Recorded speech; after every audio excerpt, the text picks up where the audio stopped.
Chers amis, chers camarades, je parle fort. On a des piles.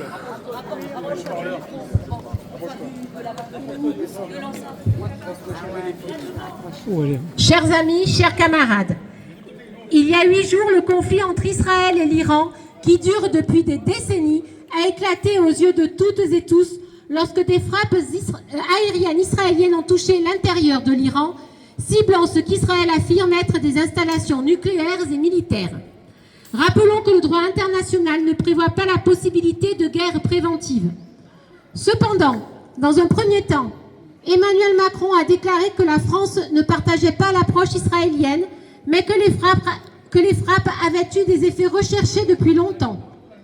Tout en assurant que notre État n'avait pas participé à la conduite de ces frappes israéliennes, il a affirmé qu'il participerait aux opérations de défense d'Israël s'il était en situation de le faire. Israël a le droit, comme chaque peuple, à sa défense, a-t-il ajouté, précisant qu'il l'avait assuré au Premier ministre israélien Benjamin Netanyahou. Il a toutefois précisé qu'il n'envisageait aucunement de participer à toute opération offensive ou mettant en danger des civils. Comme d'habitude, Emmanuel Macron s'est rangé du côté du dirigeant génocidaire, justifiant peu ou prou son attaque. Hier, au Salon du Bourget, il a appelé à une désescalade, disant vouloir relancer le dialogue et réunir les partis politiques à son retour du sommet de l'OTAN.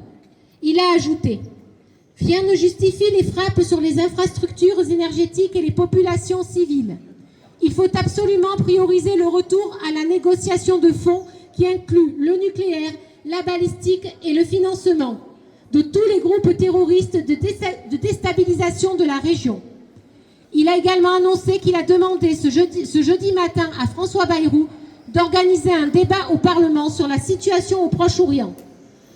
On aurait aimé qu'il tienne ce discours depuis très longtemps au sujet de la guerre en Palestine et des frappes d'Israël sur la bande de Gaza. Dans la nuit de mercredi à jeudi, l'hôpital Socorah de Beersheva en Israël a été touché par un missile tiré par l'Iran. Depuis, on entend à longueur de plateaux de télé que ces attaques sur des civils sont inadmissibles.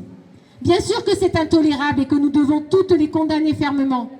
Mais rien ne nous empêche de dire que nous aurions aimé entendre la même dénonciation des frappes israéliennes qui ont tué à ce jour 55 637 personnes, dont 15 613 enfants selon une estimation de l'UNICEF. Je laisserai la conclusion à un jeune objecteur de conscience israélien, Itamar Greenberg, qui a subi la répression du gouvernement israélien. Il a tweeté « Au diable la guerre entre eux ». Je ne suis pas intéressé par le choix entre deux régimes oppressifs. Israël est un État d'apartheid qui commet un génocide contre les Palestiniens. L'Iran est une dictature théocratique qui écrase la dissidence et opprime les femmes, les personnes LGBTQI+, et les minorités.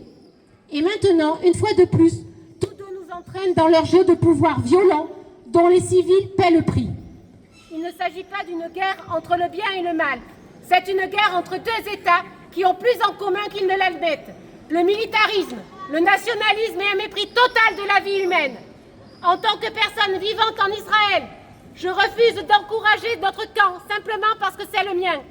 En tant que personne qui croit en la liberté, l'égalité et la dignité pour tous, je suis du côté du peuple, pas du côté des missiles.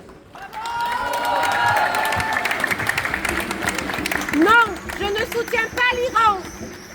Non, je ne soutiens pas Israël. Oui, je soutiens chaque personne qui tente de survivre sous ces régimes brutaux.